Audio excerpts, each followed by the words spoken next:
I got a lot of feedback from last week's show because I didn't talk about how the different options of quit claims or short sales or foreclosure or bankruptcy affects your credit. And I think we're going to touch on that today. I don't claim to be an expert in credit reporting. I know how the credit reporting laws work.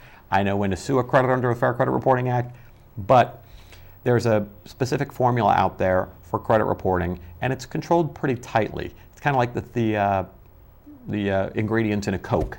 No one really knows for sure. There's a logarithm, but we've kind of figured out exactly what's important and what's not.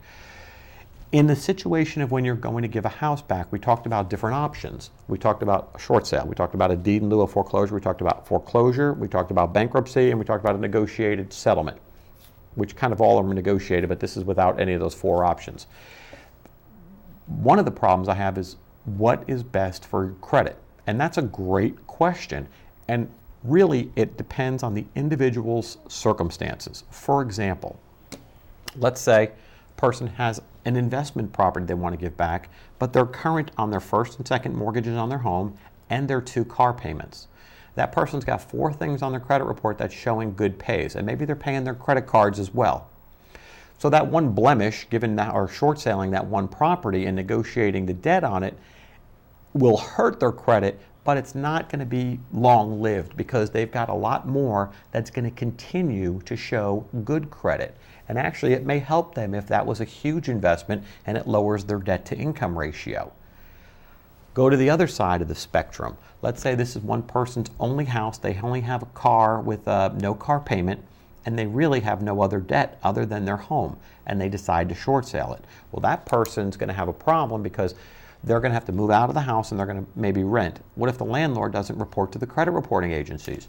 Well, then they have nothing on their credit report on a monthly basis going forward.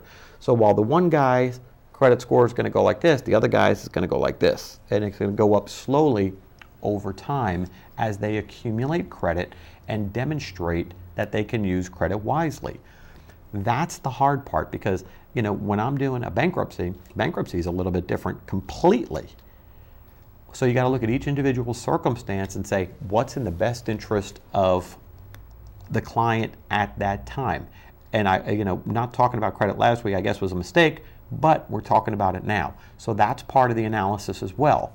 Not only giving back the property, how am I going to deal with the debt, but what do you think about your credit? Now, sometimes people come to me and their credit scores in the 800s, 700, 600, 500s, and I've seen it all. Sometimes we can only go up. Other times people are going to take a big hit. If I tell somebody with an 800 credit score that it's in their best interest not to pay their mortgage for 3 months, we know that credit score is going to drop probably 150 to 180 points in those first 3 months. Now that's pretty staggering. But if they can rebuild it over the next 2 years to 3 years, and they're not going to be moving, or they've got things in place where they don't have to go out and finance anything in those 3 years, it may not be a bad option for them if they can get rid of a lot of debt and keep this going. So I guess a lot of people are, with interest rates going up, and it doesn't appear like they're going down anytime soon, but they're going to keep going up, and a lot of people out there in the market looking to buy a house, I can understand the concern. So the best thing I could tell you to do is preserve as much of your credit as you can if you need to buy a house. If you're not looking to finance a house or a car in the next 2 to 3 years, but you've got to do something now with a creditor, you may want to bite the bullet, take a credit hit now so you can rebuild in the next couple of years and get back to where you need to be before you have to finance a new property. But you can't see I don't have a crystal ball either where I can't see, are interest rates going to be better in the future or are they going to be better now? I don't know. We're at, a little over 4s now. What are they going to be in 3 years? 10? Who knows?